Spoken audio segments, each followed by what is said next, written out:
Indian spectacled cobra. हे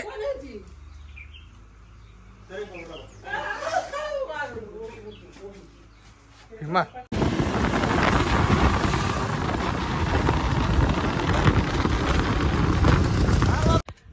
नमस्कार, मी विलास। पहिला साप पकडायला गेलो होतो, तो काही साप सापडला नाहीये।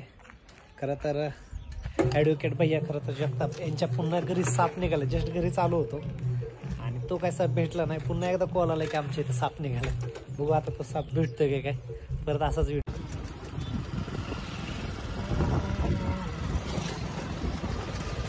साप भेटला पाहिजे मित्रांनो। आज महाशिवरात्र आहे। इथं कुत्रे लय त्यांच्याकडे, हे बघा। एवढं मला माहिती आहे, फक्त बांधलेले किती आहेत माहित नाही। बघा इथं एक दिसतोय का? कशात बसलाय हा? कशात? हार्दिक शुभेच्छा देतो। आणि महाशिवरात्रीच्या दिवशी आज मला साप पकडण्यासाठी कॉल आलेला आहे। संपूर्ण व्हिडिओ पहा। इंडियन स्पेक्टिकल कोब्रा, भारतीय विषारी जातीचा नाग त्या ठिकाणी निघालेला आहे। तो मी आता पकडतोय। आता लाईव्ह चालू ठेवतो। लाईव्ह तो आता तू कट कर। नमस्कार मित्रांनो, मी विलास अख्तरे। महाशिवरात्रीच्या तुम्हा सर्वांना हार्दिक शुभेच्छा देतो आणि आपल्या व्हिडिओला सुरुवात करतोय। खरं तर आज महाशिवरात्र आणि सापाचा फोन येणार आहे हमखास माहिती होतं। सकाळपासून 4-5 तर नक्कीच फोन आले असतील। त्यातले 2 कॉल करायला गेलो होतो, 2 कॉल फेल झाले। फायनली वडाणे गावामध्ये गेलो, पालामध्ये साप बसलेला आहे म्हणून त्यांनी कॉल केला होता। त्या ठिकाणी गेलो, साप काही भेटलाच नाही। मग आमचे मित्र आहेत भैया, खरं तर त्यांच्या वकील आहेत, त्यांच्याकडनं मला फोन आला होता। ॲडव्होकेट जगताप म्हणून तुम्हाला कदाचित माहिती असेल, चंद्रशेखर जगताप भैया यांच्या घरी साप निघाला म्हणून फोन आला होता। आता मी त्यांच्या घरी आलेलो आहे आणि साप कुठे बसलेला माहितीये? या ठिकाणी। तुम्हाला संपूर्ण व्हिडिओ पाहायचा आहे तर त्यासाठी तुम्हाला आता मित्रांनो, हा साप नाहीये बरं का, हा विषारी जातीचा आहे ना, इंडियन स्पेक्टिकल कोब्रा। भारतीय विषारी जातीचा नाग आहे। आता प्रत्यक्षात मी त्याला पकडतोय, महाशिवरात्रीच्या दिवशी निघलेला आहे।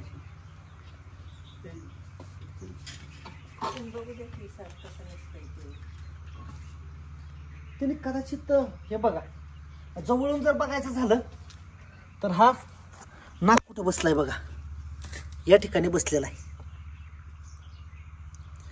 आता त्याला जादा वेळ आपण काही घालवणार नाहीये, त्याला आता पहिल्यांदा पकडतो। महाशिवरात्रीच्या दिवशी नाग आला यांच्या। आणि मी बाहेर होतो आणि त्यावेळेस पण हाच नाग निघालेला, पण तो कुठे गेला काही माहिती नाहीये। पण चला, या वयात चांगला आहे की मी आज आलो, साप पकडायच गेलो होतो, तिथं काही भेटला नाही असं वाटत होतं तिथं भेटल। आणि हा तुम्हाला एक माहिती का, साप मारायचं त्यांच्याकडे काय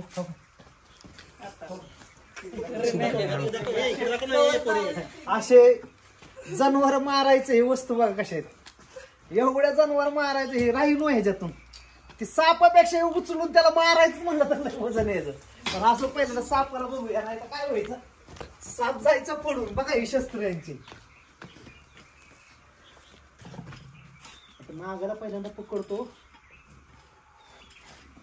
ओय कोब्रा, खूप मोठा आहे।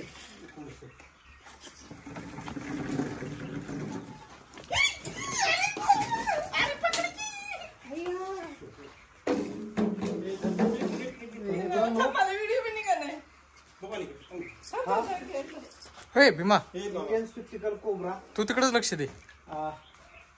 खतरनाक साईज आहे, हे खतरनाक, हे लहान पण आहे। हे बघा त्याचा फन। आज महाशिवरात्रीच्या दिवशी एवढा मोठा नाग निघालाय।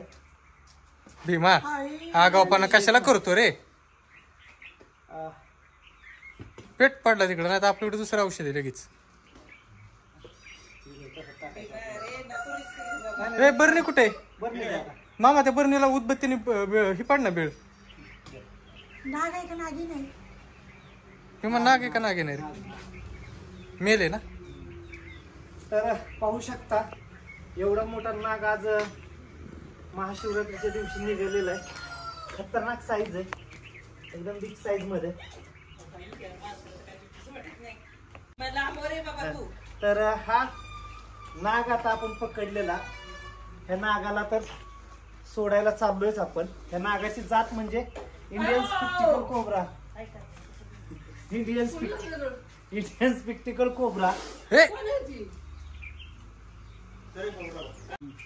हे आणले का मग हे बघ. बरणीमध्ये भरून त्याला निसर्गाच्या सानिध्यामध्ये सोडायचं. बरं नाही टाकीत आडवी बरणी द्या इकडे, चला. तुझ्याकडे देऊ का हे इथं ठेवतो तुझी तुझी.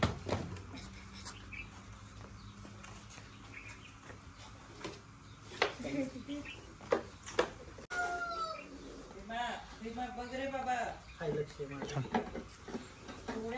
आता बोलू नका फक्त कोणी.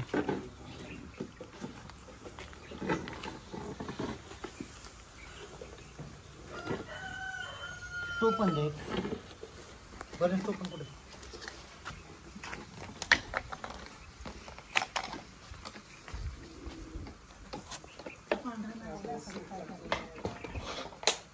मम्मी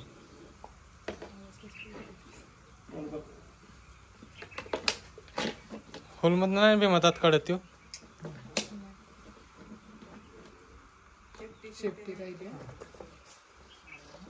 तर अशा रीतीनं फायनली महाशिवरात्रीच्या दिवशी कॉल सक्सेस झाला. पकडलेला नागाला आता निसर्गाच्या सानिध्यामध्ये सोडायला जातोय. आणि लाईव्ह वाले तुमच्या लक्षात नव्हतं खरं तर, पण लाईव्ह चालू होतं. तुम्हाला देखील मी याला फोन करून बोलवलं. तर आता हा नाग पकडलेला आहे. तुम्हाला सगळ्यांना महाशिवरात्रीच्या हार्दिक शुभेच्छा. आणि जे व्हिडिओ पाहतायत त्यांना देखील महाशिवरात्रीच्या हार्दिक शुभेच्छा. चला भेटूया नेक्स्ट व्हिडिओ मध्ये. आणि पकडलेला साध्य केला तर आपण सोडायला चाललंय, बघू.